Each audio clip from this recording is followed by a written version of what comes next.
गोले गोरे जोड़िया जहान है, सावरे सावरे गोरे गोरे जोड़िया जहान है।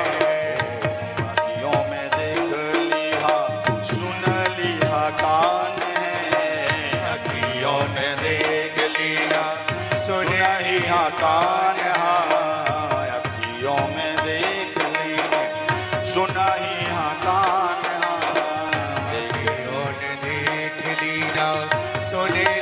कान है जोग जोग जोड़ी जिए बेमिसाल सखिया, जोग जोग जोड़ी जिए बेमिसाल सखिया। ओ चारों दूल्हा में बड़े का कमाल सखिया, ओ चारों दूल्हा में बड़े का कमाल सखिया, चारों दूल्हा में बड़े का कमाल सखिया।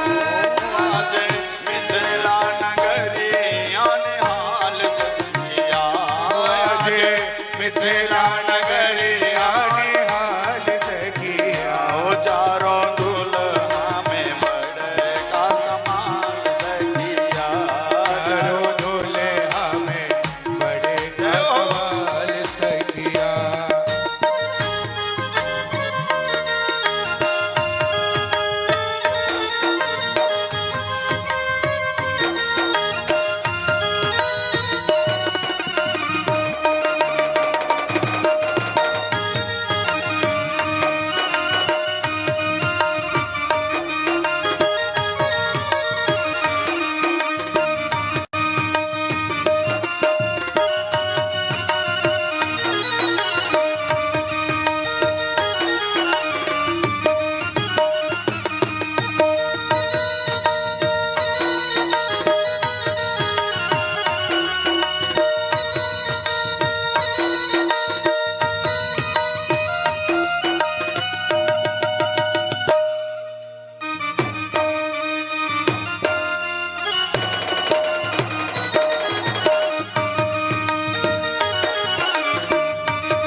गगन मगन आजू मगन धरतिया, गगन मगन आज मगन धरतिया। देखी देखी दुल्हा जी के सांवरी सुरतिया, देख देख दुल्हा जी के सावरी सुरतिया। देख देख दुल्हा जी की सांवरी सुरतिया, देख देख दुल्हा जी के सावरी सुरतिया। बाल वृद्ध नर नारी बेहाल सखिया, बाल वृद्ध नर नारी सब बेहाल सखिया। बाल वृद्ध नर नारी सब बेहाल सखिया। ओ चारों दुल्हा में बड़े का कमाल सखिया, चारों दुल्हा में बड़े का कमाल सखिया। दोनों हाथ ऊपर उठा चारों दुल्हा में बड़े का कमाल सखिया। ओ चारों दुल्हा में बड़े का कमाल सखिया, चारों दुल्हा में बड़े का कमाल सखिया। आज दिला नगरिया निहाल सखिया, ओ आज मिथिला नगरिया निहाल सखिया। ओ आज मिथिला नगरिया निहाल सखिया, ओ आज मिथिला नगरिया निहाल सखिया। ओ चारों दुल्हा में बड़े अध्याय में है।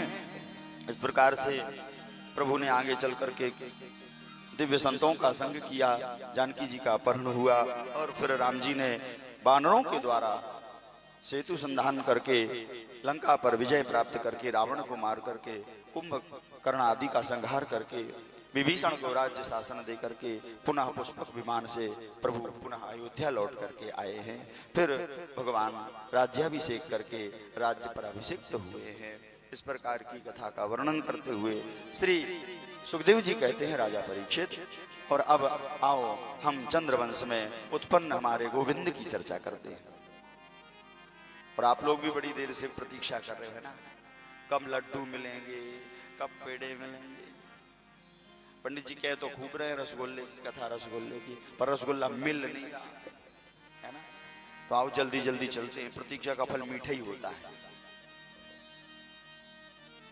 और मैं एक और बताऊंगा, अभी इससे पहले हृदयपुर में अभी भागवत हुई थी, उधर भी सब लोग बड़ी आनंद से बैठे थे प्रतीक्षा करने के लिए। अच्छा, मैया भी आई हुई हैं जिन्होंने सुनी थी, जैसे हमारे राठौर परिवार के सदस्य आनंद ले रहे हैं ना, ऐसे इन्होंने भी लिया था। और इसके बाद सिरसिया में भी भागवत है अभी आगे चल करके, फिर पटना गांव में है बनवार के पास, उसका संकल्प हो गया है। सिरसिया से भी आए हैं कुछ लोग।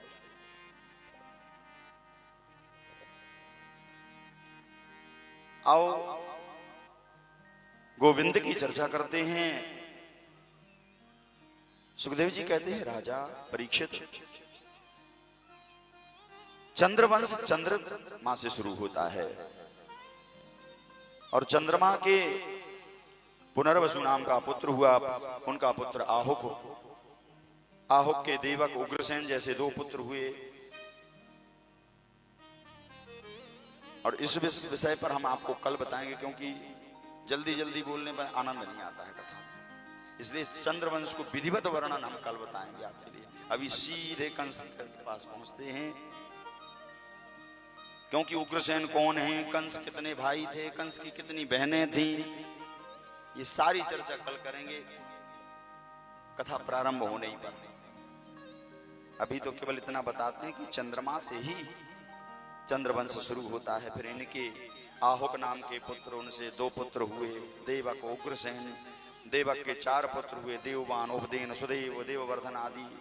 देवकी की 7 बहनें थीं, धृतदेवा, शांति देवा, उपदेवा, श्रीदेवा, देवरक्षिता, सहदेवा, देवकी। तो ये वर्णन बहुत बड़ा है, कल सुनाएंगे। परीक्षित,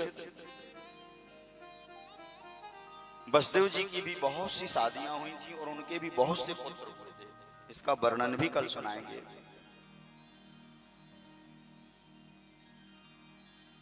कंस उग्रसेन का पुत्र था और नदी में बहते हुए उग्रसेन ने पकड़ा था।